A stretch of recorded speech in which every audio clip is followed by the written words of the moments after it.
Akhur Rahman, perwakilan Giga Wusto dipersilahkan.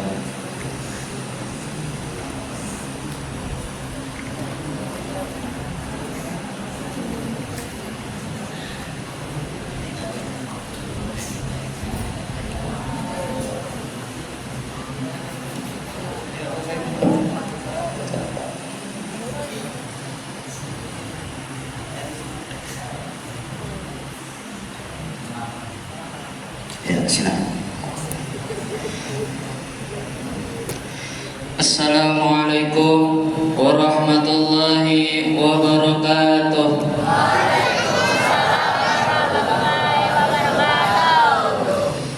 Alhamdulillah, alhamdulillahillazi khalaqal insana 'allamahul bayan. Asyhadu an la ilaha illallah al-wahidul mannan wa asyhadu anna Muhammadan abduhu wa rasuluhu khairul anam. Amma ba'du. Yang ulun hormati kepada guru-guru ulun yang berhadir atau yang tidak berhadir, mudah-mudahan sidin dipanjangkan umur, disehatkan badan sidin, dimudahkan urusan sidin, dipanjangkan umur sidin sepanjang-panjangnya. Amin ya rabbal alamin. Yang ulun hormati kepada kekawanan ulun dan atasan-atasan ulun yang ulun cintai dan ulun sayangi. Berkata musannif Akhlaqul Banin juz 3, "Iza aradta an tatakallama yajibu 'alaika awalan." Apabila engkau menghendaki atau ingin bahwa engkau berbicara, wajib atasmu pertama-tama antazina kalamaka fi qalbik, bahwa menghiasi atau membagusi atau menyusun kata-katanya akan berkatamu di hatimu. Artinya, misalnya kita betakun lawan guru-guru kita nih, misalnya betakun masalah mandi wajib, sembahyang, misalnya kita betakun nih, guru kayak apa mandi wajib tuh guru? Jasidin, mandi wajib tuh 2, apa aja? Niat, meratakan banyu. Berarti kita kada paham, tapi itu meratakan banyu aja. Nah, berarti dijelaskan sidin. Meratakan banyu tuh gini nah, bus, maju. Nah, meratakan kan? Sampai ke bagian lipatan-lipatan, sampai ke belakang-belakang nih. Di 2 sisi-sisi kemaluan nih yang juga. Nah, sampai seterusnya. Tapi kita tunggu dulu. Jangan langsung berpandit, kita susun kata-kata. Nah, susun bagus-bagus. Misalnya juga kawan nih. Misalnya kawan. Nah, misalnya nih, kita jadi ketua halaqah, kawan betakun.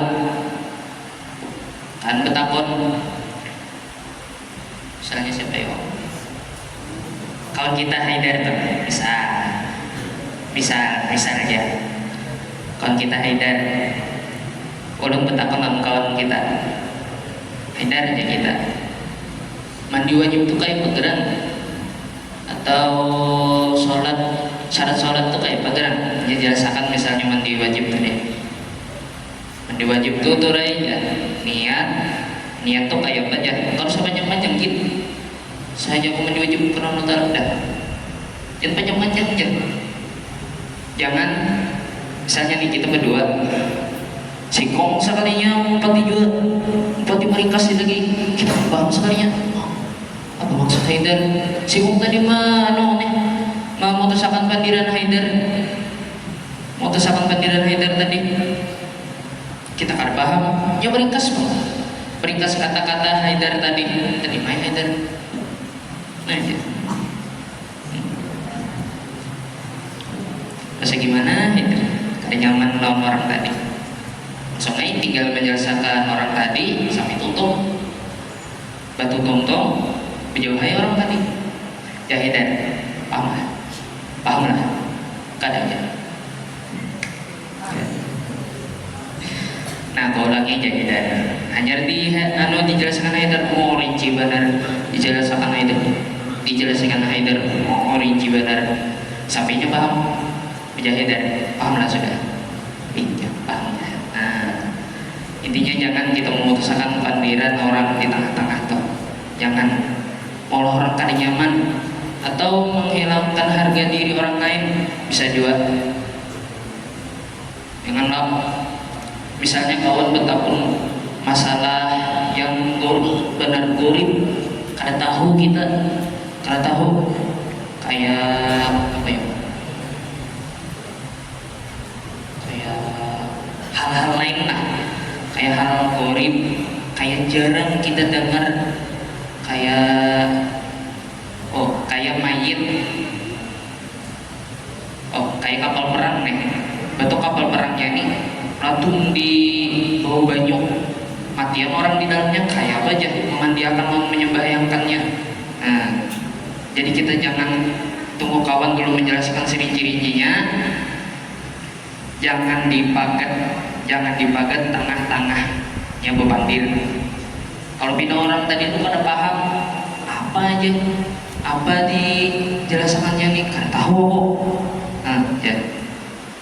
Jangan kita pakai tengah-tengah pandiran orang. Banyak dah kawan kita kayak itu. Jadi ulun mengatakan non kakawanan ulun jangan pernah memagati orang. Jar kawan ulun tolak bila hendak nyaman hidup nyamani orang, bila hendak ngalih hidup ngalihi orang. Itu aja deh intinya. Tadi di selanjutnya. Fa in kana laikon fantik bihi, maka jika kalammu tadi layak untuk dikatakan maka katakan dengan yang kalam tadi. Bila penting benar hajat benar hendak tahu nih hal-hal nang gorib betakun dah lawan guru Irawan kah, guru Muhammad kah, guru Najmi kah, serah lawan guru siapa, lawan kawan kah, anak ada hajat benar betakun lawan kawan kah, hajat benar betakun. Misalnya pergi wa illa faskut anhu, apabila kada kawa kada layak gasan dipandiri dibicarakan maka diam aja dah, diam makan aja dah, diam aja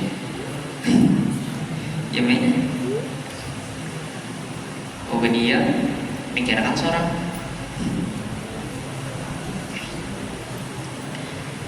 Intinya jangan kita memagati orang, jangan dijaga mulut masing-masing, jangan memutuskan pandiran di tengah-tengah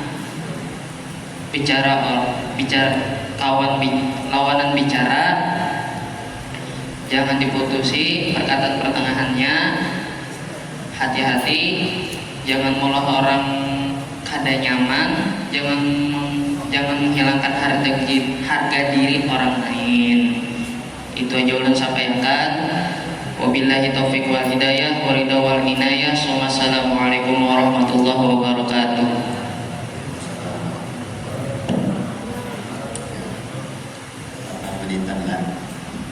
Jadi di durasi lah ini batasnya maksimal 10 menit.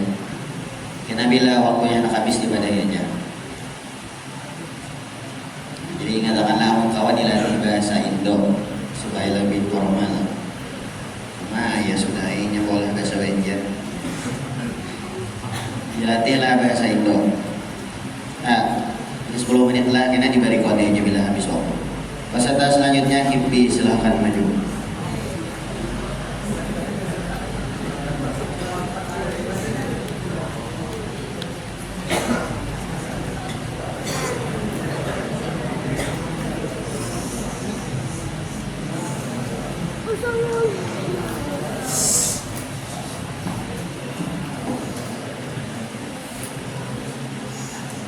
Assalamualaikum warahmatullahi wabarakatuh. Alhamdulillahirabbil alamin wassalatu wassalamu ala asyrofil anbiya'il mursalin sayyidina wa maulana Muhammadin wa ala alihi washabihi ajma'in. Amma ba'du. Wa qala Allah ta'ala fi kitabihil karim, ya ayyuhallazina amanu taqullaha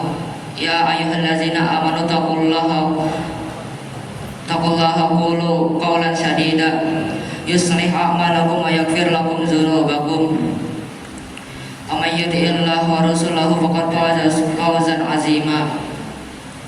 Adapun setelah pujian kepada Allah yang Maha Pengasih, kepada seluruh hambanya, orang Islam ataupun orang kafir, dan lagi Maha Penyayang khusus terhadap umat Islam, yang lagi Maha Pemberi nikmat yang banyak yang tidak terhitung sekalipun ditulis dengan tinta selawatan, dan selawat serta salam kepada baginda Nabi Muhammad SAW dan kepada keluarga-keluarga beliau dan kepada sahabat-sahabat beliau. Dan yang ulun hormati guru-guru yang berhadir, terutama kepada pimpinan Pondok Pesantren Darussalam Sungai Kajil Tanah Bumbu ini. Dan ulun yang ulun hormati guru-guru yang lain juga yang berhadir maupun tidak berhadir. Mudah-mudahan guru kita semuanya dipanjangkan umur, disehatkan badan, dilancarkan rezeki, dipermudah urusan, diwafatkan dalam keadaan husnul khatimah dan masukkan dalam surga. Amin amin ya rabbal alamin. Dan yang Allah hormati kekawan ulun yang berhadir ataupun yang tidak berhadir, mudah-mudahan kita dan kuitan kita dilancarkan, dipanjangkan umur, disehatkan badan, dilancarkan rezeki, dan dipermudahkan segala urusan, dan diwafatkan dalam husnul khatimah, dan diwafatkan dalam husnul khatimah dan masukkan ke dalam surga. Amin amin ya rabbal alamin. Adapun ulun di sini akan membahas tentang takwa. Qala Allah Ta'ala fi kitabihil karim, ya ayyuhallazina amanu taqullaha haqqa tuqatih. Artinya, wahai orang-orang yang beriman, bertakwalah kalian akan sebenar-benar takwa.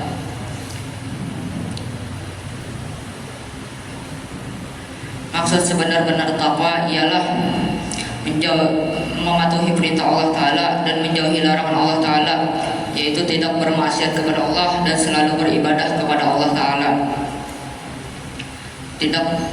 dan selalu mengingat Allah Ta'ala dan tidak pernah lupa kepada Allah, dan selalu bersyukur kepada nikmat Allah dan tidak pernah ingkar.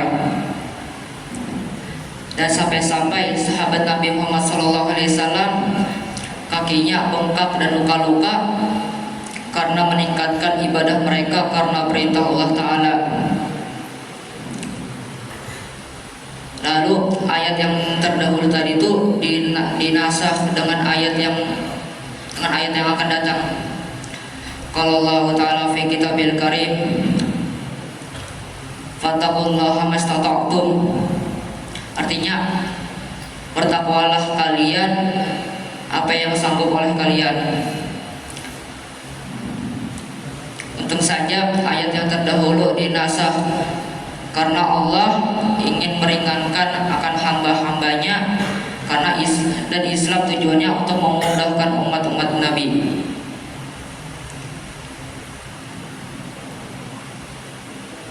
Dan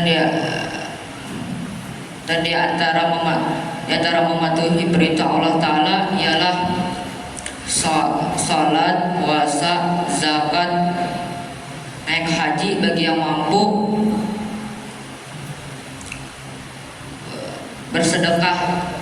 Bersedekah itu bukan kepada manusia aja, tapi bisa juga kepada makhluk Allah yang lain.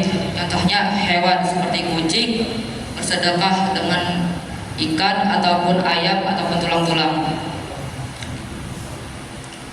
atau kepada makhluk yang tidak nampak seperti jin. Caranya meletakkan tulang ke dalam semak-semak, karena tulang adalah makanan jin. Berbuat baik kepada orang lain,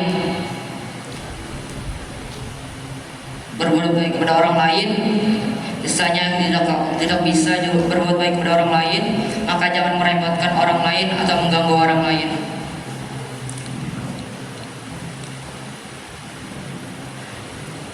Berbakti kepada orang tua,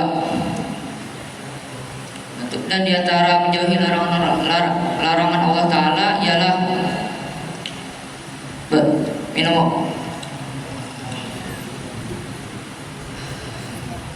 berjudi, minum khamar, taruhan. Minum khamar itu bukan menjadi benda yang bisa memabukkan, ya ada juga benda yang lain bisa memabukkan. Contohnya seperti obat-obatan atau kecubung atau lembak atau campuran makanan ataupun minuman. Karena sabda Nabi Muhammad SAW, kullu muskirin haramun, setiap yang memabukkan itu haram hukumnya.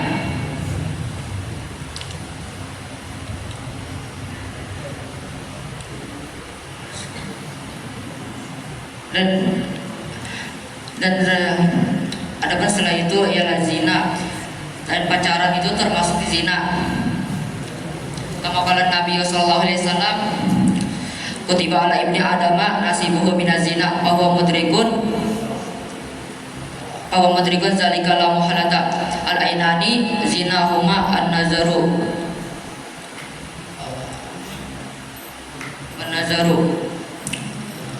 wal uznani zinahuma al istima'u wal lisanu zinaha al lisanu zinahu al kalamu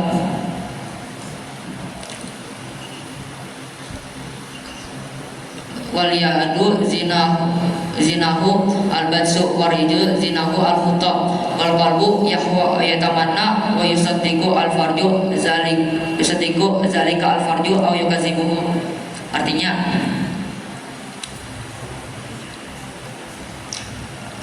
ditulis atas keturunan Nabi Adam akan bagiannya dari zina ialah pasti mendapatinya, tidak mungkin tidak mendapatinya. Satu, zina mata ialah memandang kepada yang bukan mahram ataupun kepada pacar, apalagi memandangnya dari dekat sambil memikirkannya.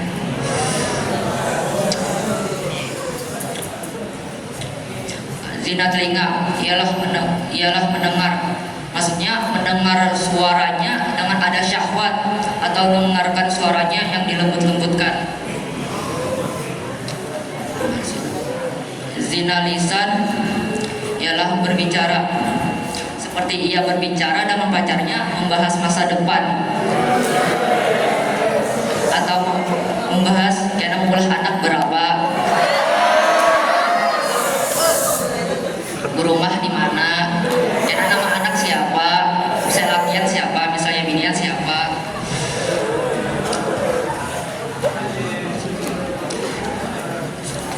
Zina tangan ialah menyentuh, seperti ia berpegangan tangan dengan pacar saat berduaan. Dan zina hati ialah berkeinginan atau bercita-cita dan membenarkan oleh demikian itu oleh kemaluan dan atau mendustakannya. Maksudnya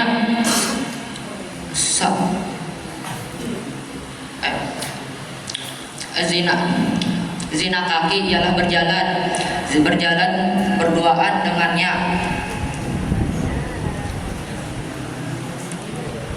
Dan zina hati ialah berkeinginan atau bercita-cita dan membenarkan oleh kemaluan atau mendustakannya. Maksudnya saat berduaan dengannya itu ada rasa syahwat atau tidak ada.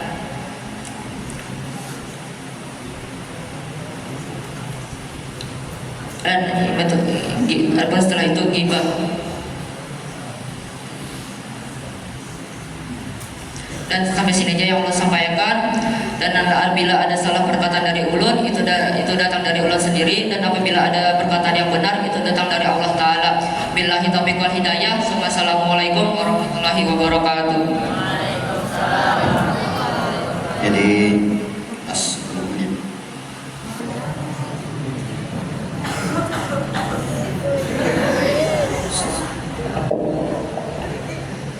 Assalamualaikum warahmatullahi wabarakatuh.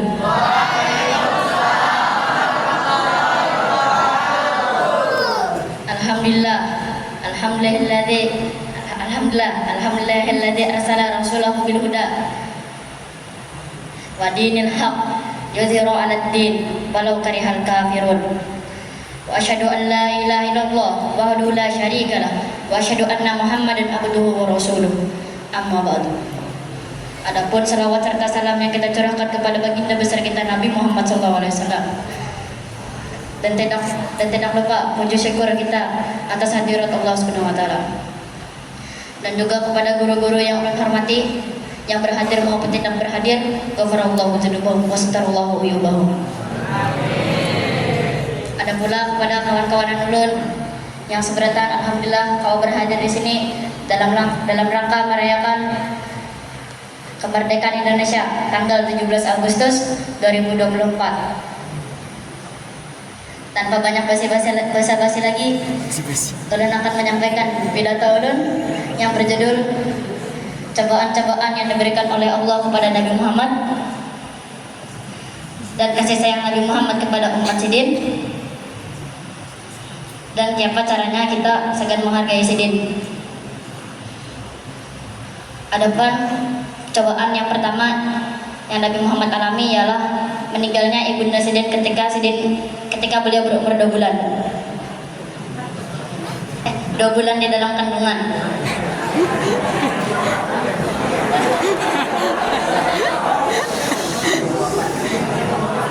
Ayahanda beliau.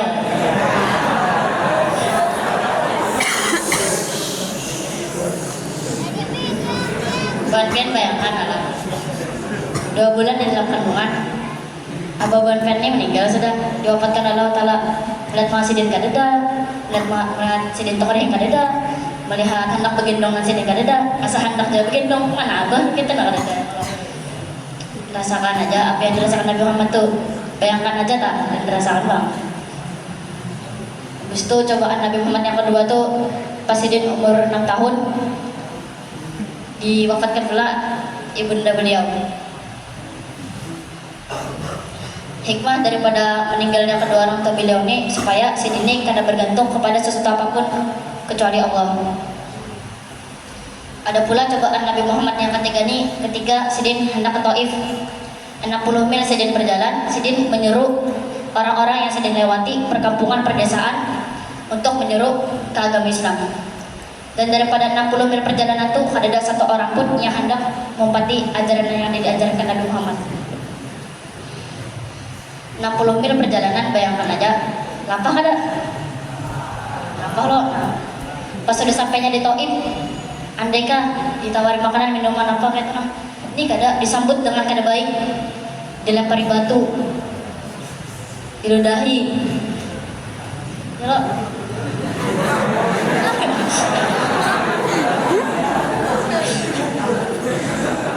Disambut kada baik dengan penduduk-penduduk Taif. Sampai-sampai dilempari batu, diludahi. Tapi apa reaksi Nabi Muhammad? Sebelumnya itu datang malaikat Jibril, jarangnya malaikat Jibril. Hendakkah 2 gunung ini ulun balikan kepada kaum tersebut? Apa jadi umat? Allahumma ghfirli ummati fa innahu la ya'lamun.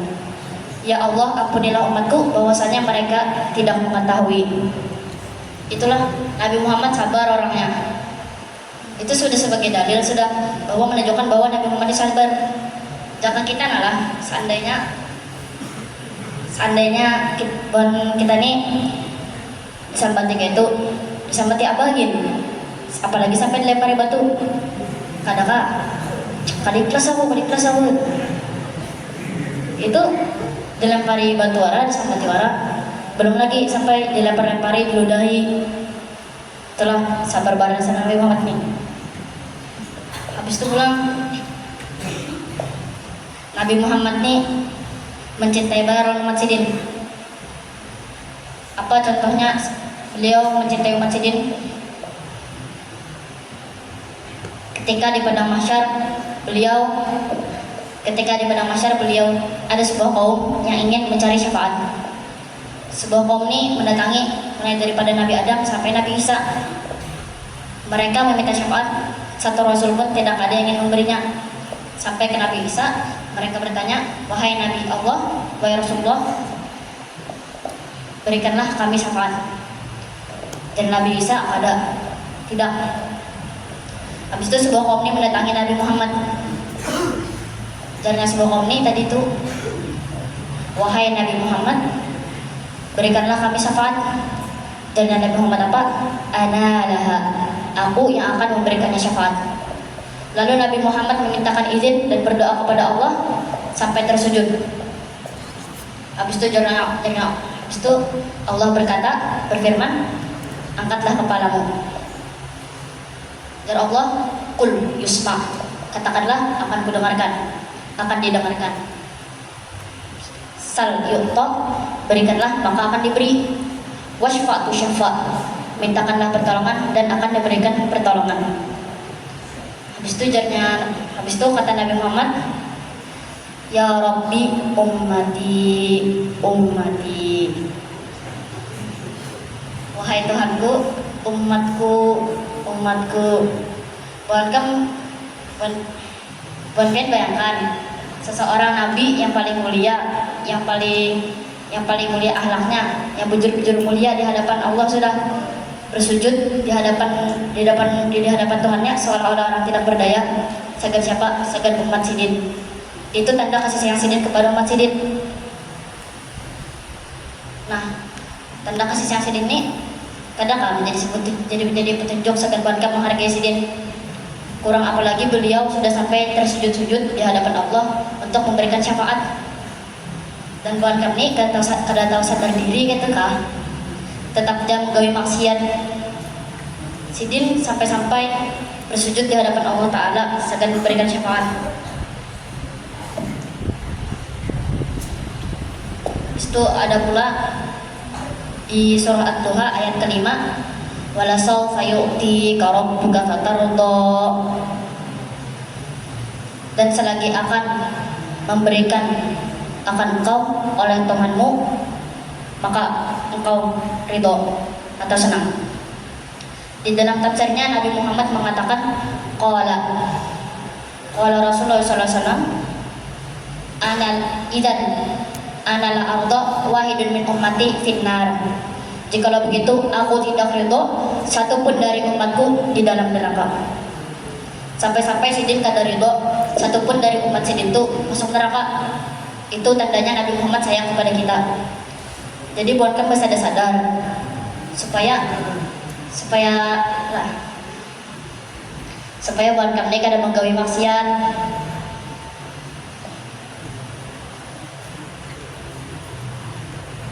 Habis itu pulang, apa cara kita menghormati sidin?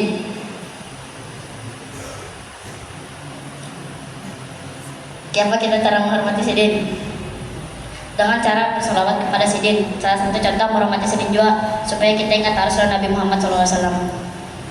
Dan salah satu daripada faedah solawat ini, Nabi Muhammad mengatakan, man sholla alaiya sholatan sallallahu alaiha biha asyran. Siapa yang bersolawat kepadaku akan satu solawat, maka memberi rahmat oleh Allah dengannya 10. Mungkin sampai sini saja yang akan kalian sampaikan. Wabillahi taufiq wal hidayah. Assalamualaikum warahmatullahi wabarakatuh. Ya, materinya nih kuat nih. Tafsir dan hadisnya kan. Ini dibantu nih orang ini. Karena mungkin seorang namanya ini materinya ini agak-agak hapok lah. Kalau didalami lagi materinya tuh mantap tuh, hapok banget. Ya selanjutnya 10 menit lah pas 9. Selanjutnya lagi mulkan ajit. Azimah ya. Silakan.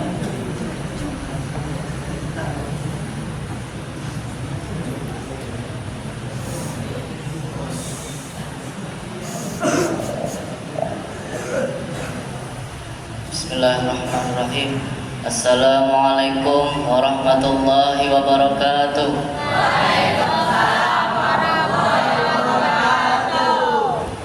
Alhamdulillah, alhamdulillah, alhamdulillah, alhamdulillah ya ala nabiyhi.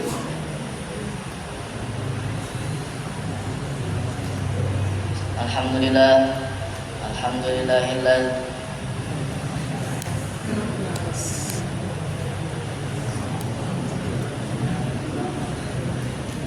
Alhamdulillah, alhamdulillahi rabbil alamin. Wassalatu wassalamu ala nabiyhi wa rasulihi Muhammadin wa ala alihi wa sahbihi alladzina saru fi nusrati dinihi sayran hasisa wa ala atba'ihim alladzina warisu ilmahu wal ulama'u warasatul anbiya'i akrim bihim warisan wa maurusan amma ba'du.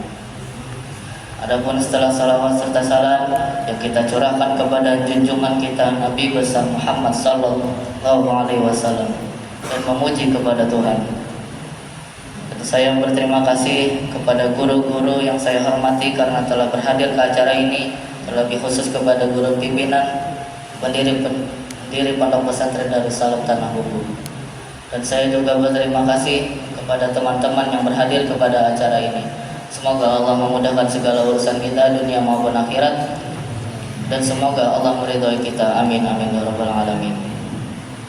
Hadirin sekalian yang dirahmati Allah, berdirinya saya di sini untuk menjelaskan tentang apa itu muraqabah. Tapi sebelum itu saya akan membahas tentang apa itu sifat ihsan. Sifat ihsan ialah gabungan antara musyahadah dan muraqabah. Apa itu musyahadah?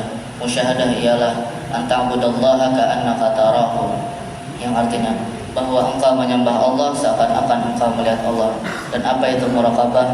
Muraqabah ialah fa in lam takun tarahu fa innahu yaraka, yang artinya maka jika engkau tidak bisa melihat Allah, maka sesungguhnya Allah melihatmu.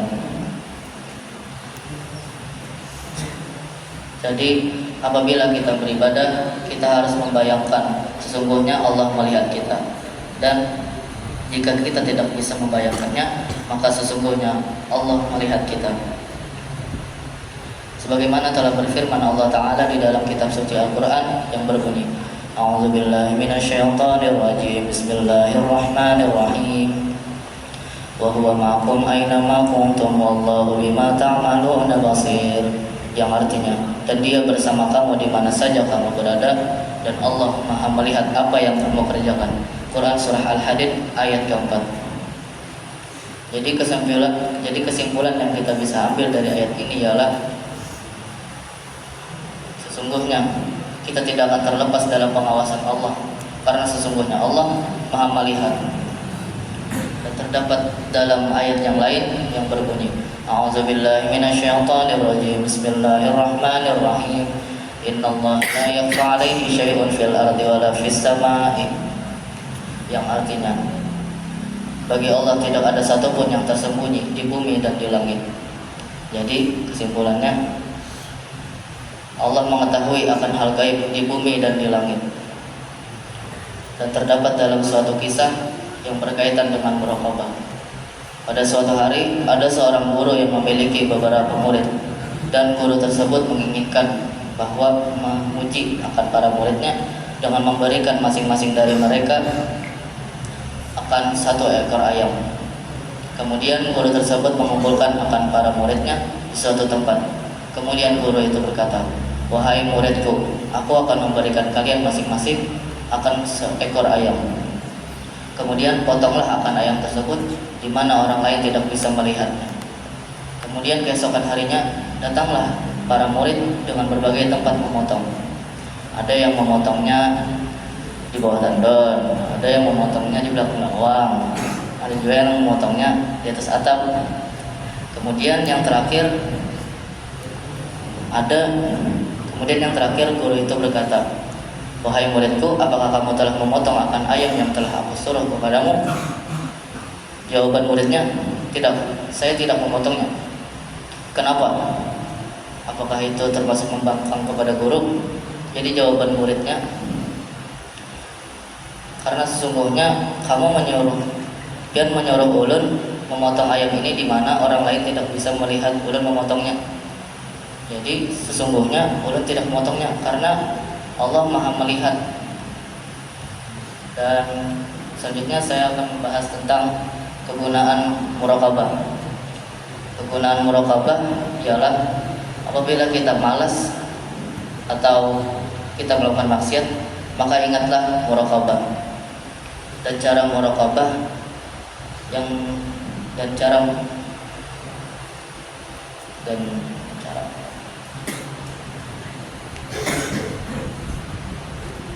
cara muraqabah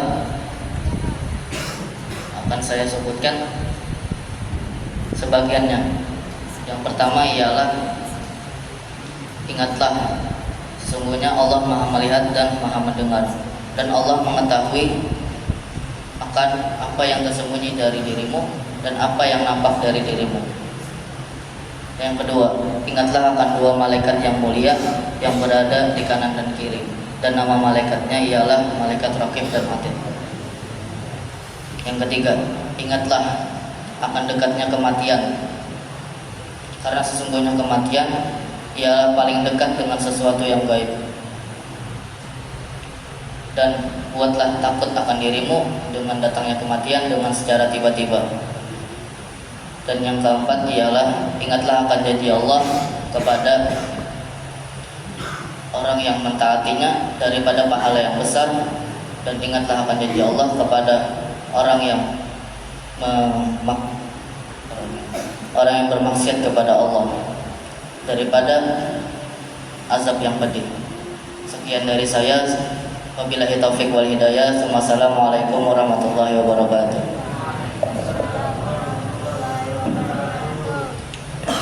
7 menit lah. Masih ada bang 3 menit ke depan. Terima kasih. Selanjutnya Arifin 2 Awaliyah, silahkan.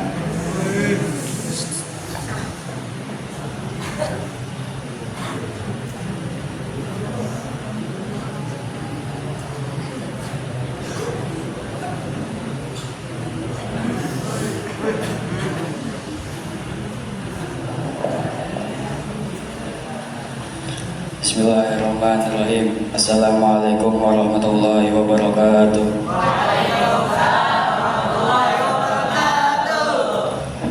Alhamdulillahirabbil alamin wa bihi nasta'inu ala umurid dunya waddin. Wa sallallahu wa sallama ala sayyidina Muhammadin khatimin nabiyyin wa alihi wa sahbihi ajmain wa la hawla wa la quwwata illa billahil aliyyil azim. Dan adapun setelah salat serta salam, saya ucapkan terima kasih kepada guru-guru yang berhadir maupun yang tidak berhadir. Mudah-mudahan seiring panjang umur, sehat selalu, dimurahkan rezekinya. Amin ya rabbal alamin. Serta kepada teman-teman saya ucapkan terima kasih telah menghadiri acara ini dalam keadaan sehat walafiat. Dan berdirinya saya di sini ingin menyampaikan tentang birrul walidain. Apa itu birrul walidain? Yaitu berbakti kepada kedua orang tua. Sudah sepatutnya dan sepantasnya kita berbakti kepada kedua orang tua, dan sudah dijelaskan pada hadis-hadis dan ayat-ayat tentang kewajiban berbakti kepada kedua orang tua. Di antara hadisnya adalah An Ibnu Mas'ud radhiyallahu anhu qala sa'altu Nabiyya sallallahu alaihi wasallam ayyul amala ahabbu ila Allah ta'ala as-salatu ala waqtiha qultu summa ayyun qala birrul walidain qultu summa ayyun qala al-jihadu fi sabilillah muttafaqun alaih. Dari Ibnu Mas'ud radhiyallahu anhu, berkata, aku bertanya kepada Nabi Shallallahu Alaihi Wasallam, amal apakah yang paling dicintai oleh Allah Taala? Beliau menjawab, salat pada waktunya. Kemudian aku bertanya lagi, kemudian apa lagi? Beliau menjawab, berbakti kepada kedua orang tua. Aku bertanya lagi, kemudian apa lagi? Beliau menjawab, berjihad di jalan Allah. Yang kita syahid di dalam hadis ini adalah birrul walidain. Di dalam hadis ini juga sudah dijelaskan bahwa amal yang paling dicintai oleh Allah Ta'ala yaitu berbakti kepada kedua orang tua. Dan sebaliknya, kalau kita durhaka kepada kedua orang tua, itu harus kita hindari, karena durhaka kepada kedua orang tua itu bisa menjerumuskan kita ke dalam api neraka. Dan durhaka kepada kedua orang tua itu adalah dosa-dosa yang paling besar. Dan terdapat di ayat yang menjelaskan birrul walidain. A'udzu billahi minasyaitonir rajim. Qada rabbuka alla ta'budu illa iyyahu wa bil walidaini ihsana. Imma yablughanna indakal kibara ahaduhuma aw kilahuma fala taqul lahumā uffin wa la tanharhumā qul lahumā qawlan karīmā wa khafid lahumā janāha dhulli minar rahmati wa khafid lahumā janāha dhulli minar rahmati wa qur rabbi irhamhumā kamā rabbayani shaghīrā. Yang artinya, dan Tuhanmu yaitu Allah telah memerintahkan agar kamu jangan menyembah selain Dia, dan hendaklah engkau berbuat baik kepada kedua orang tua. Apa yang dimaksud dengan berbuat baik kepada kedua orang tua? Di dalam tafsir Jalalain, Imam Mahali menjelaskan apa yang dimaksud dengan berbuat baik kepada kedua orang tua adalah bi antabirruhuma, dengan bahwa engkau berbuat baik kepada kedua orang tua. Dan jika salah satu keduanya atau kedua-duanya sampai berusia tua, maka jangan engkau membentak keduanya dan berkata kasar kepada keduanya, akan perkataan cik.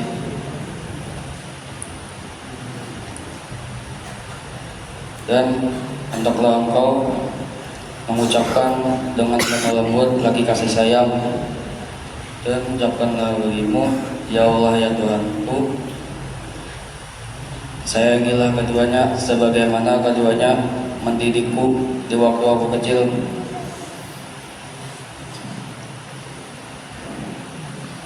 Tadi ada yang berkata kasar.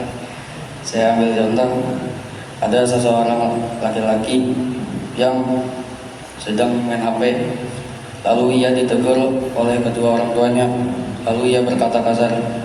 Padahal itu udah boleh, itu amal yang paling kada disukai oleh Allah Ta'ala.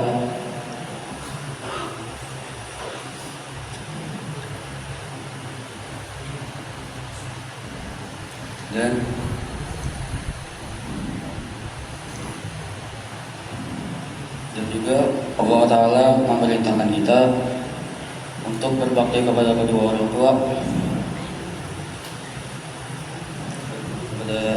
tua, tunduk dan taat bakti kepada kedua orang tua.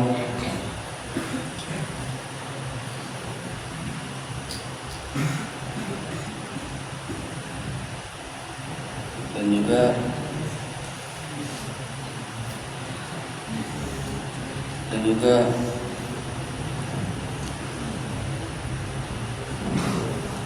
kasih sayang terhadap mereka.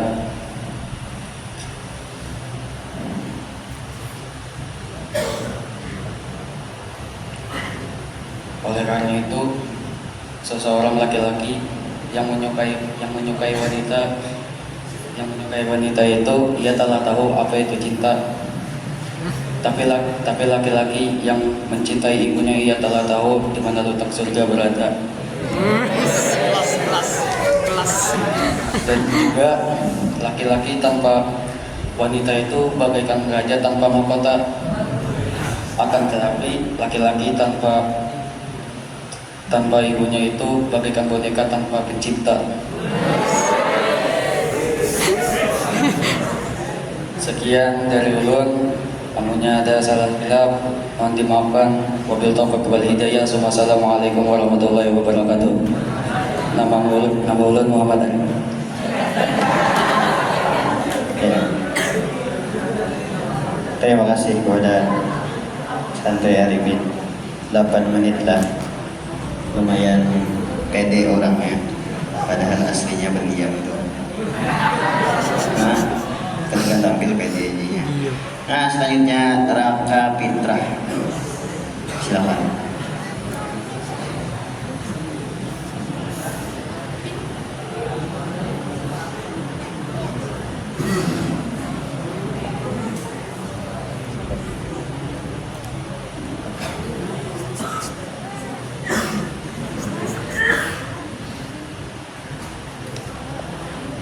Bismillahirrahmanirrahim.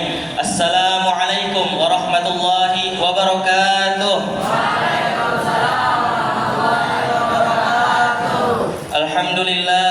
Alhamdulillahilladzi faddala bani Adam bil ilmi wal amali ala jami'il alam.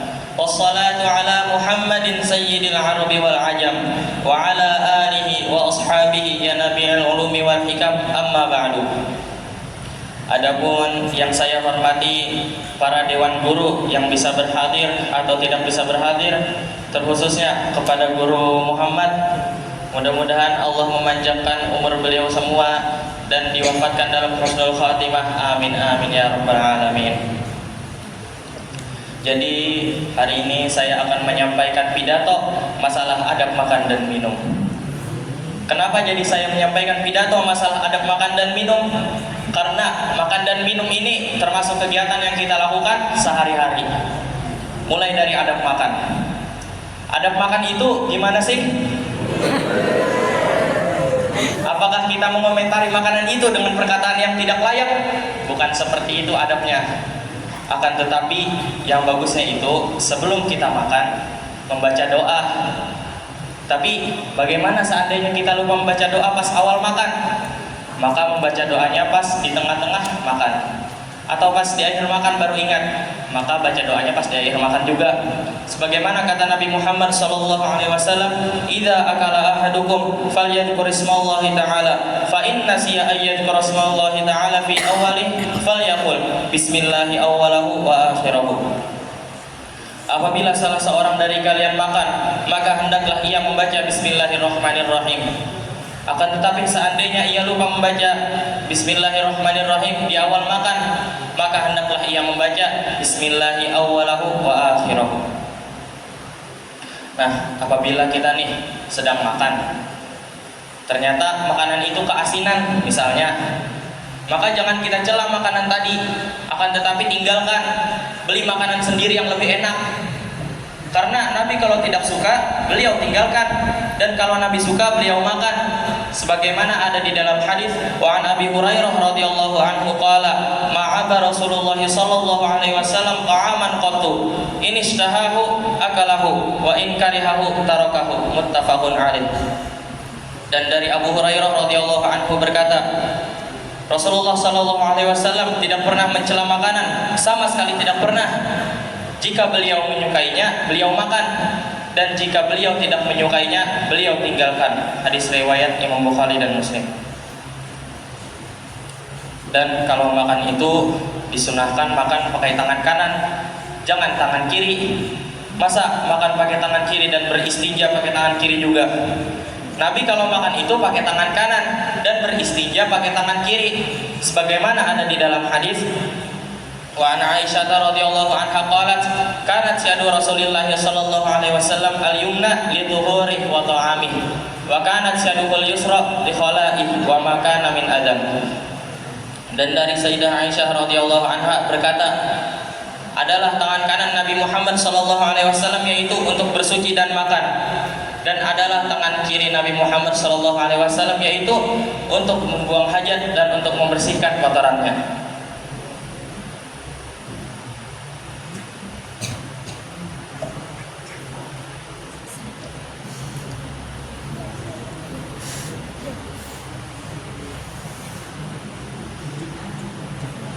Dan termasuk sunnah juga bahwa kita menjilat-jilati jari setelah kita makan. Andai kata ada makanan yang jatuh, selama makanan itu masih layak dan seandainya di makanan itu ada kotoran dan kotorannya masih bisa dibersihkan, maka ambil makanan itu, bersihkan kotorannya, lalu makan. Karena kita tidak tahu di mana letak barokah pada makanan itu. Sebagaimana kata Nabi Muhammad SAW, "Idza waqa'at luqmatu ahadikum falyakhudha falyumit ma kana biha min adan wal yakulha wa la yad'uha lisyaitan wa la yamsahu yadahu bil mindil hatta yal'aqa asabi'ah fa innahu la yadri fi ayyi ta'amih al barakah." Rawahu Muslim. Apabila salah seorang dari kalian apabila makanan salah seorang dari kalian jatuh, maka hendaklah ia mengambilnya, lalu membersihkan kotoran yang menempel padanya makanan, lalu memakannya. Dan janganlah ia membiarkan makanan itu untuk syaitan. Dan jangan juga ia menyapu tangannya dengan sapu tangan sampai ia menjilat-jilati jarinya. Karena sesungguhnya ia tidak tahu di bagian mana pada makanannya yang ada mengandung barokah. Hadis riwayat Imam Muslim. Sekarang tentang adab minum. Gimana sih cara minum yang baik? Apakah minumnya dengan berkumur-kumur? Oh, bukan seperti itu adabnya. Akan tetapi yang bagusnya itu kalau kita minum yaitu dengan tangan kanan dan sambil duduk. Sambil berdiri boleh juga, akan tetapi hukumnya makruh. Karena Nabi juga pernah minum sambil berdiri. Sebagaimana ada di dalam hadis wa an Syu'aibin an jaddi wa an Syu'aibin an abi an jaddi radhiyallahu anhu qala ra'aitu Rasulullah sallallahu alaihi wasallam yashrabu qa'iman wa qa'idan. Dan dari Syu'aib, dari ayahnya, dari kakeknya radhiyallahu anhu berkata, aku pernah melihat Nabi Muhammad sallallahu alaihi wasallam minum sambil berdiri dan duduk. Kenapa jadi Nabi Muhammad sallallahu alaihi wasallam minum sambil berdiri? Karena itu adalah hal yang wajib bagi Nabi, bahwa menyampaikan minum sambil berdiri itu tidak haram, akan tetapi makruh. Seandainya Nabi tidak pernah minum sambil berdiri, maka bisa saja hukum minum sambil berdiri itu haram.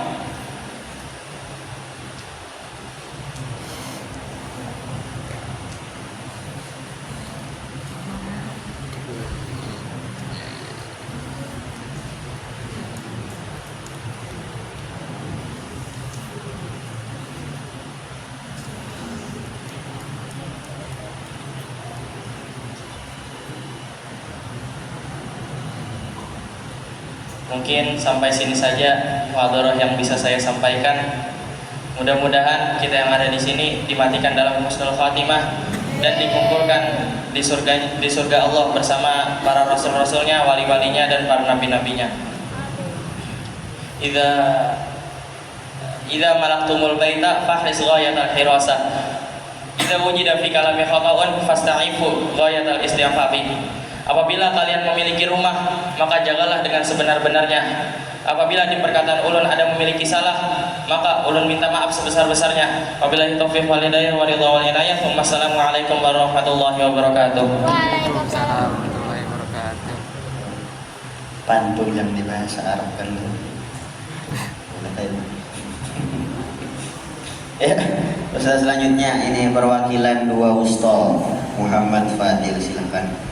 10 menit kan atau kurang bisa.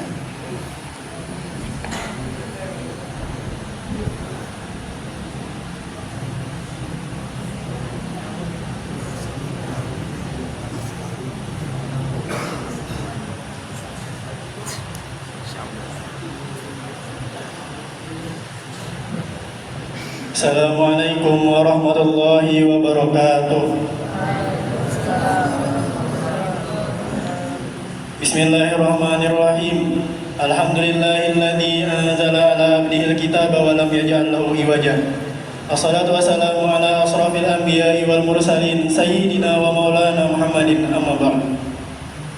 Kepada yang terhormat Guru Muhammad selaku kepala sekolah, kepada yang terhormat para guru-guru beserta staf dan teman-teman yang bersedia untuk mendengarkan.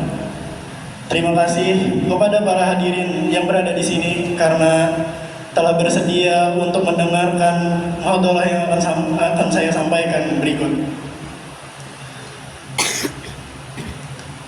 Segala puji dan syukur tidak lupa kita panjatkan juga kepada Allah yang telah memberikan kita kesehatan, taufik serta hidayahnya agar kita dapat berada di tempat ini. Salawat dan salam juga tidak lupa kita aturkan kepada junjungan kita Nabi Muhammad SAW. Pada kesempatan kali ini saya akan menyampaikan muhadarah tentang perjalanan ilmu pengetahuan Islam dari zaman kenabian sampai kekhalifahan. A'udzu billahi minasyaitonir rajim. Bismillahirrahmanirrahim. Iqra bismi rabbikal ladzi khalaq. Khalaqal insana min 'alaq. Iqra wa rabbukal akram. Shadaqallahul 'azim. Yang artinya, bacalah dengan menyebut nama Tuhanmu yang telah yang menciptakan engkau dari segumpal darah.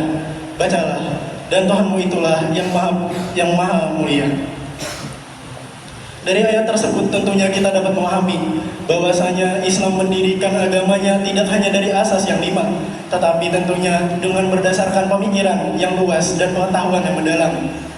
Oleh sebab itulah kita tentunya dapat melihat bagaimana kegigihan para nabi sebelumnya dan juga para sahabat yang telah menyebarkan Islam dengan sedemikian rupa.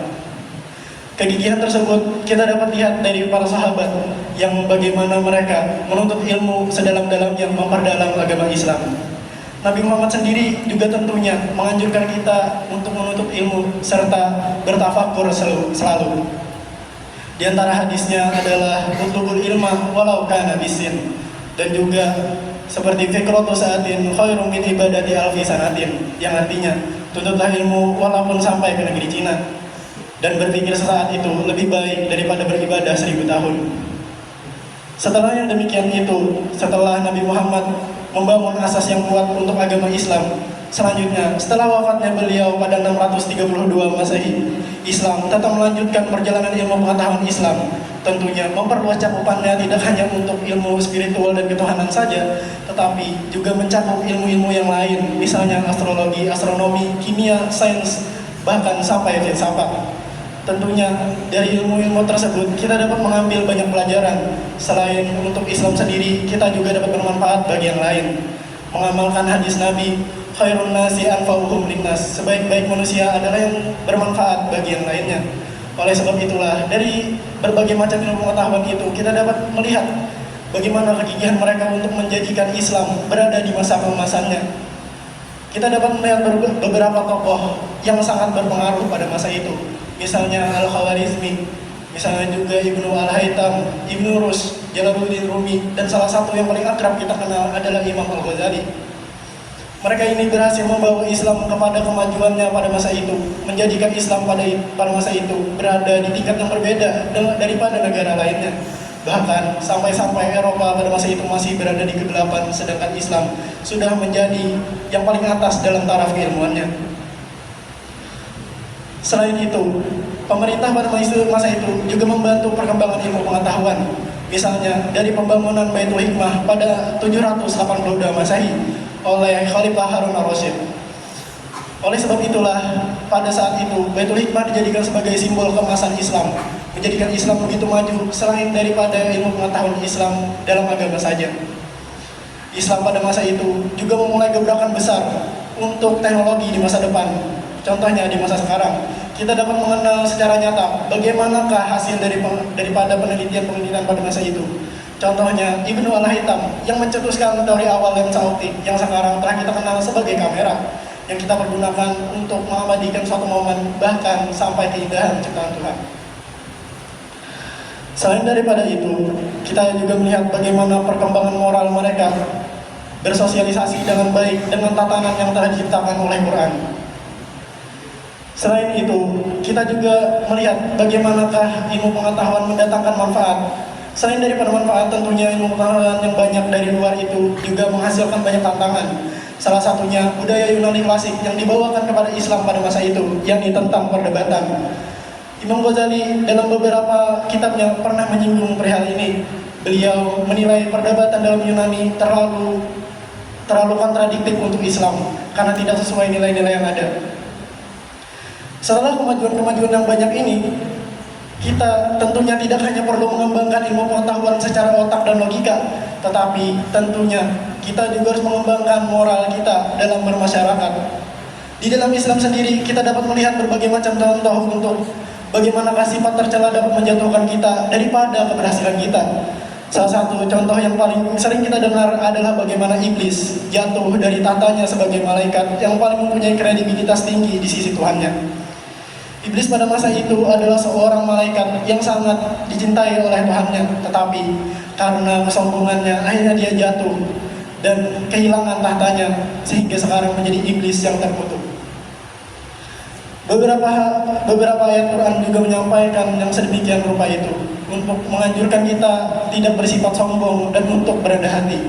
Misalnya, wala tu'asir khaddaka lin-nasi wala tamshi fil ardi marahan. Innallaha la yuhibbu kulla mukhtalin fakhur.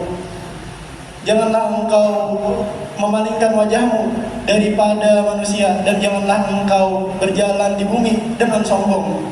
Sesungguhnya Allah tidak mencintai orang yang sombong lagi suka berbangga diri.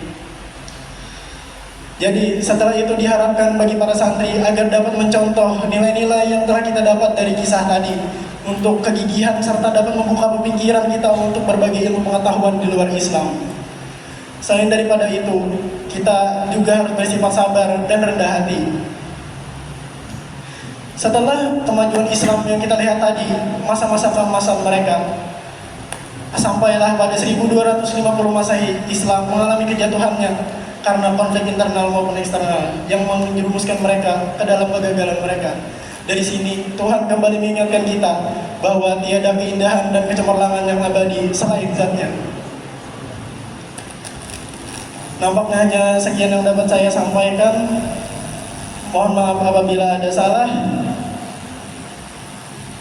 Burung pipit ada di sawah, burung enggang ada di Kalimantan Tengah. Mohon maaf kalau ada salah, namanya juga manusia, ya pasti ada salah. Sekian, terima kasih. Wassalamualaikum warahmatullahi wabarakatuh. Waalaikumsalam. Terima kasih lah. Itu tadi. Ini serius nih kajian ini. Sejarah Islam nih. Zaman keemasan Baitul Hikmah Baghdad sebelum dihancurkan oleh Mongol. Ya, selanjutnya Rizky Rama dipersilahkan. Ada berdiri. Peserta terakhir ini perwakilan 3 awaliyah. Rapli, silahkan maju.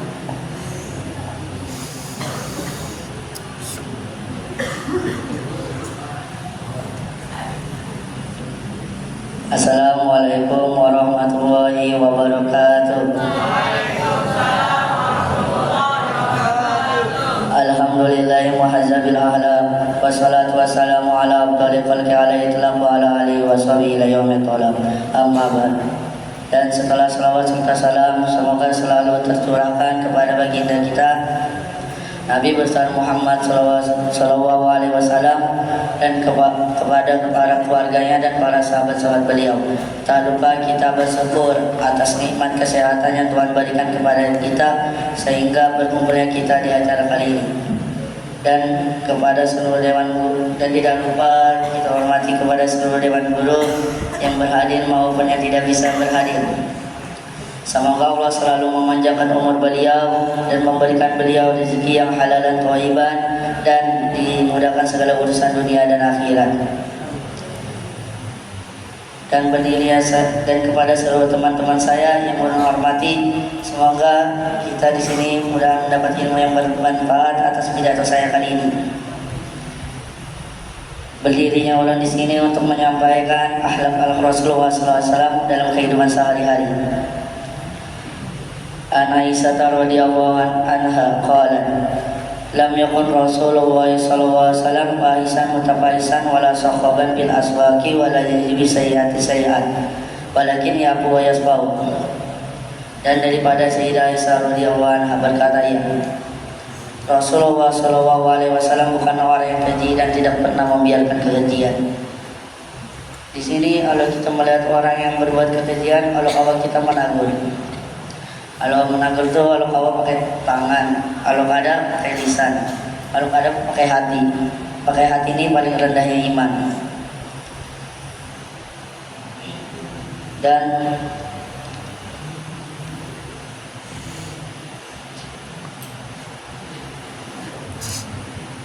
Dan tidak pernah Rasulullah mengeluarkan suara yang keras di pasar-pasar, dan tidak pernah membalas orang lain dengan kejahatan. Kayak tadi contohnya di kota Taif, Nabi dilempar orang pakai batu dan diludahi. Nabi berkata, "Ya Allah, berikanlah petunjuk bagi umatku, karena bahwasanya mereka tidak mengetahui." Dan akan tetapi Rasulullah SAW suka memaafkan dan berjabat tangan. Kalau ada orang yang minta maaf lawan kita, kalau kawan kita memaafkan. Jangan sampai sebulan, 2 bulan, atau setahun bangetnya. Kalau kawan kita ini memaafkan yang orang yang minta maaf, lebih 3 hari karena pemaafan itu hukumnya haram. Kehidupan Rasulullah SAW, masabi'a Rasulullah SAW min khubzin qattu ala lahmin illa ala dobabin. Rasulullah SAW tidak pernah kenyang makan roti dan tidak pula daging, kecuali dalam keadaan orang bersama orang banyak. Dan Nabi Ibrahim digelari Khalilullah karena Nabi Ibrahim setiap hendak makan tuh hendak ada orang yang menemani Nabi Ibrahim makan, sekalipun jauhnya itu 2 mil.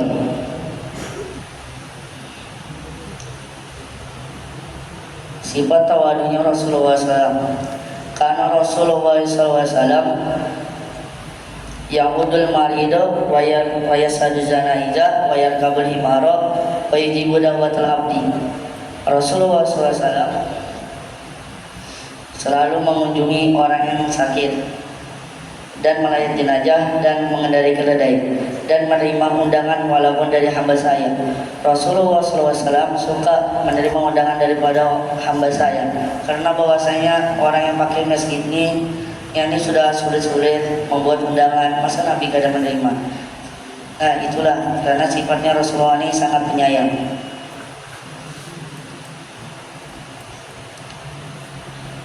Cara makan Rasulullah SAW, karena Rasulullah SAW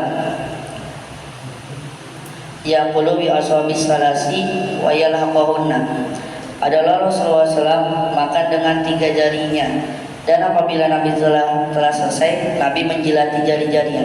Jari yang 3 ini adalah jempol, jari telunjuk, dan jari tengah. Kalau awal kita nih makan dengan 3 jari aja, jangan sampai 5 gitu. Dan wa an Abi Hurairah radhiyallahu anhu ma'aba Rasulullah sallallahu alaihi wasallam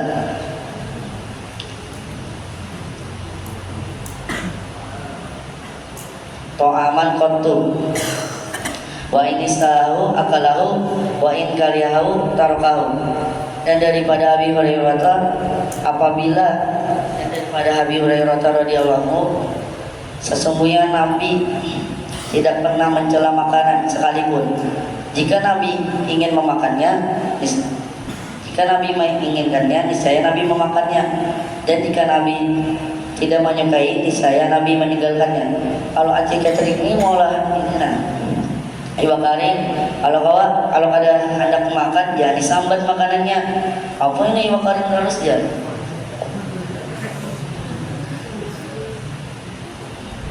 Kalau itulah makanan itu dihargai, biar rasa suap barang makan daripada kan makan sama sekali. Anna Nabi sallallahu alaihi wasallam kana yatanaffasu bil inai salasan idza saraba wa yaqulu huwa amra'u wa arba. Sesungguhnya Nabi sallallahu alaihi wasallam bersabda, adalah Rasulullah SAW apabila Nabi minum menarik napasnya 3 kali pada bejana, dan apabila Nabi telah selesai meminum, Nabi minum. Cara ini lebih menyenangkan dan menimbulkan kepuasan. Jadi cara minumnya tuh buat biani, pertama baca bismillah, jangan bernapas tuh, hanya minum. Habis minum hanya nyambat alhamdulillah sampai 3 kali.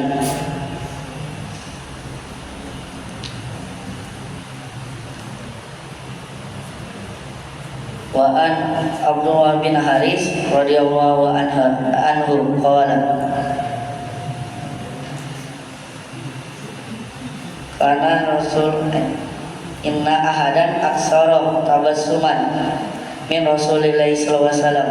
Dan daripada Abu Haris radhiyallahu anhu berkata ia, tidak ada seseorang yang lebih banyak tersenyum melainkan Rasulullah. Kalau kawan kita nih, kalau orang yang menyenyumi kita tuh senyum juga, jangan meramut muka, kasihan kawan mana. Sampai sini saja pidato yang ulun sampaikan.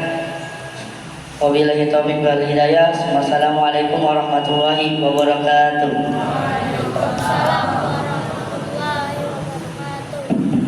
Ya, ini peserta terakhir. Terima kasih kepada semua santri yang telah mendaftar. Kita apresiasi sebesar-besarnya. Ini coba hadir. Oh, makannya dulu. Rehat dulu. Ya, rehat terus umat yang hantar kami dan anak boleh rehat.